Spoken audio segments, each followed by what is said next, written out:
Alrighty, so I'm excited to join you all for this quick presentation today. For those of you that are unfamiliar with Powernotes, I wanted to give a quick just overview on what our library and learning tools can do. And then for those of you that may have seen Powernotes in the past or have experimented with it yourself, I'm also excited to share several new feature updates. So for those of you that are not familiar, we've been working with WiLS for over a year now, I believe, as far as offering discounted subscription goes. But we've built a online research and learning toolkit that can be used independently by students just to become more productive online readers, researchers, writers, note takers, studiers, and everything in between. And we've also built some pretty intuitive and timely features for things like information literacy instruction, online or remote research and writing instruction, and just a platform that helps connect instructors, peers, students, librarians, anyone within a university, a college, a K through 12 setting, just keeping them connected through our online research platform here. So I also want to add that we are offering a full product demo next week on Thursday, the 10th. You should get a note from someone on the WiLS team. We'll have two sessions, one at 12, one at 3:30. But for today, I wanted to give a quick recap of our core features. Take a look at our new library search integration with Google. Look at some of our new information literacy tools, and then look at our automated citation and bibliography generating tools as well. But I'm starting here on this slide just to kind of give you a general idea of what we're looking to accomplish with Powernotes. Long story short, students are stuck using a large number of tools to manage the entire online reading, research, and writing process. Everything from having to go out and find online sources, find them within Google, within your online library databases, then have to go about capturing information from there. Typically, they'll copy and paste, and then have to look for citation information, have to try to reorganize that information, store it on a Word document, be able to easily read and sort through that information, build an outline, and then work towards whatever that final output is. Many students use Powernotes for writing and research papers, so those are typically the examples that we share. However, you will see that Powernotes can easily be used as well to just build study guides, take notes in class, collaborate with your peers on a project, or even for instructors or faculty looking to help become more productive with their own research. Powernotes provides the tools to do that. So jumping into the actual tool, it's built out into two different parts. The first part is a browser extension, and the second part is a cloud-based web application. So basically, the browser extension that will work with Chrome, Firefox, and Microsoft Edge, that will be with the student no matter what online source they are in. So whether they are in one of your databases that's provided by the school, or perhaps something that they found on the open web, a PDF, an ebook platform, any online source that they are in, Powernotes will be there with them. And then they also have the ability to take a look at all the information they've captured on their project outline page, which is what you're looking at here. So for today's example, I've pulled up a few sources on climate change. Every time you start a new project, we will have these two default topics. Projects is the largest organizational structure you can have within your account. And then within each project, you have any number of topics that you will organize information into. So here I have just background and new topic. Once again, these are just default. You can change these before you even start reading. You can add new ones from the very beginning, build out perhaps an outline that you'll be looking for. You can easily do that by adding topics, changing colors associated with topics, and so on. And you can also, something that's new is add source note labels for things like information literacy. So Powernotes, these projects are designed to be a centralized location to pull in a number of outside sources into one place.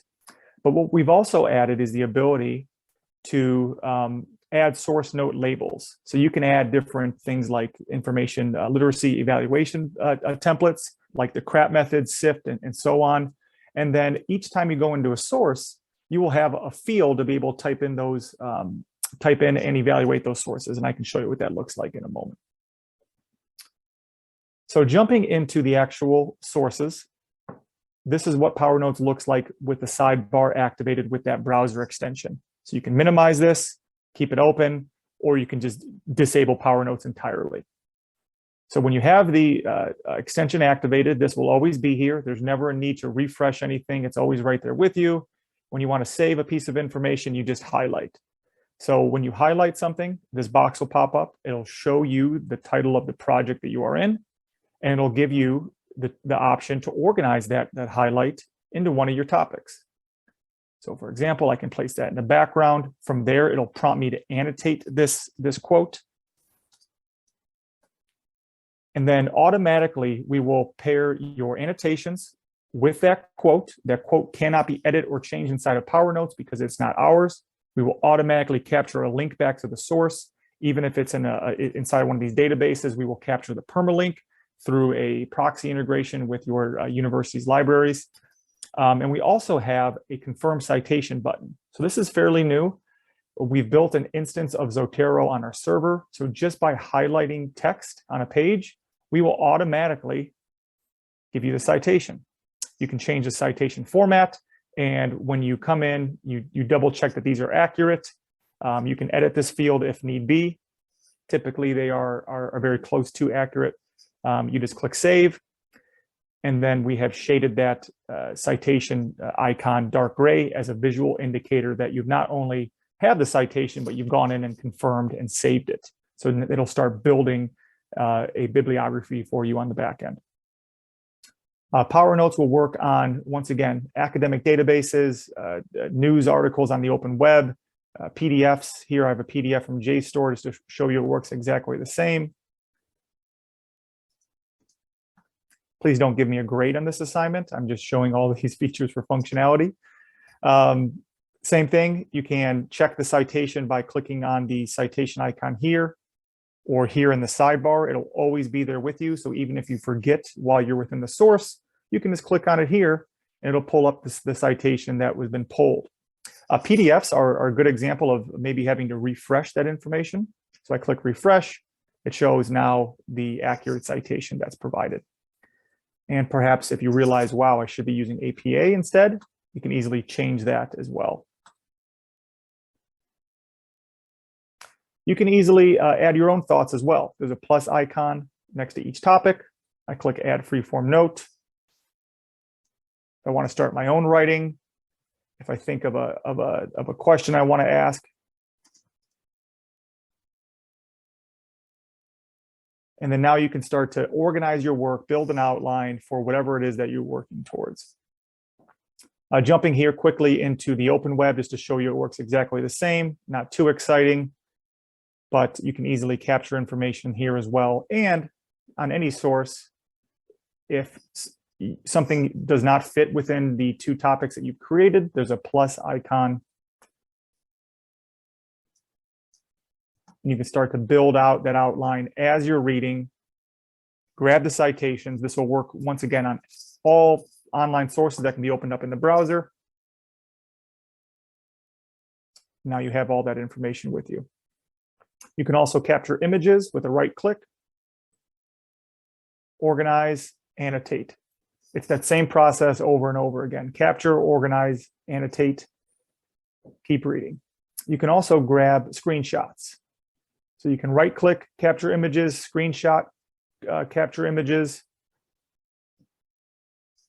and it'll put those photos directly into your project. Now, Powernotes has recently added a feature. This is an integration with the discovery service that your library uses. So like EBSCO, EDS, Primo, Ex Libris, and Blacklight are a few that we've been activating this feature for.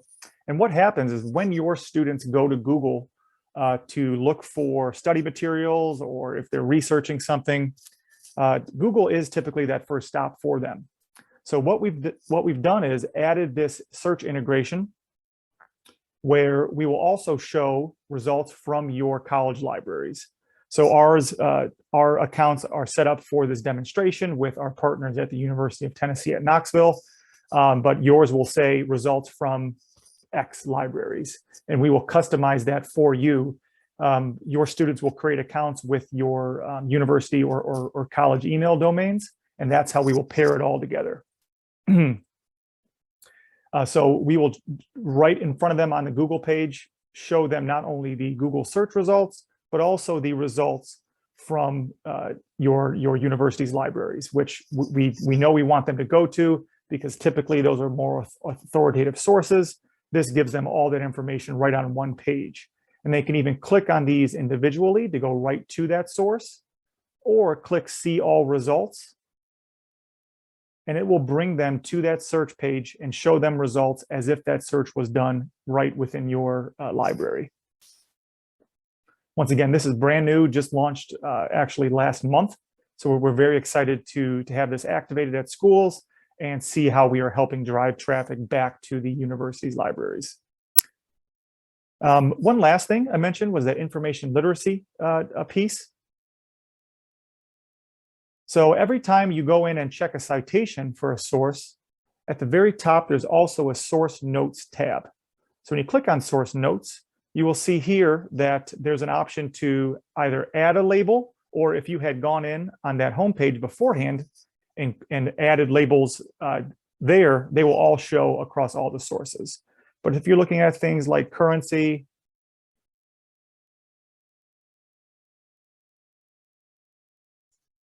you can add these different labels here, and these will be specific to your sources.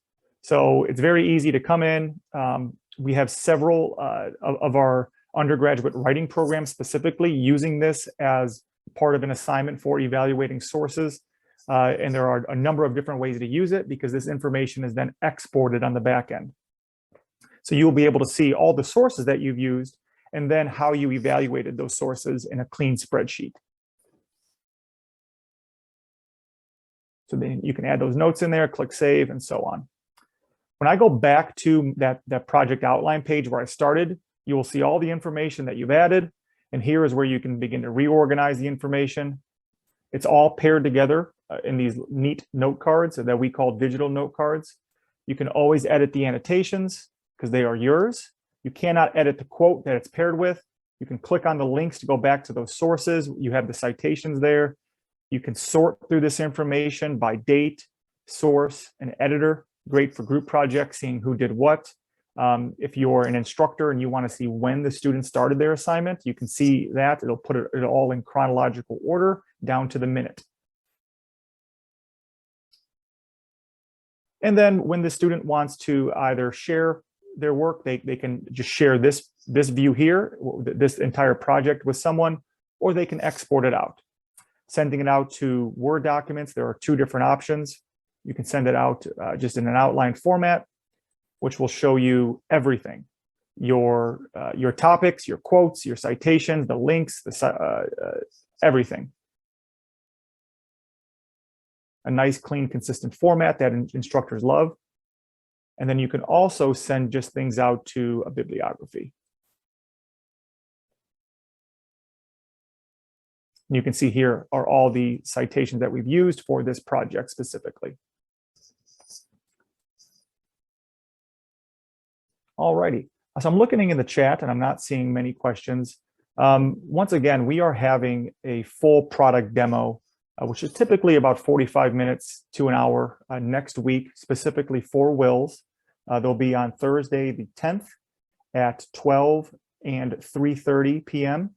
We have two different options. For those of you that might be interested, I can be reached at kyle@powernotes.com, but also you should be getting a note from the WiLS team as a reminder with a registration link as well. I'd be happy to answer any questions. You can send them via email or contact the WiLS team, and we can coordinate with them. But I want to thank Jeff and Sarah and the entire WiLS team for putting on this Taco Tuesday. It's a great way for us to show our latest features and update you all on everything Powernotes. So thank you very much for your time, and I hope I'm not missing any questions. I'm not seeing any, but thank you very much, Jeff.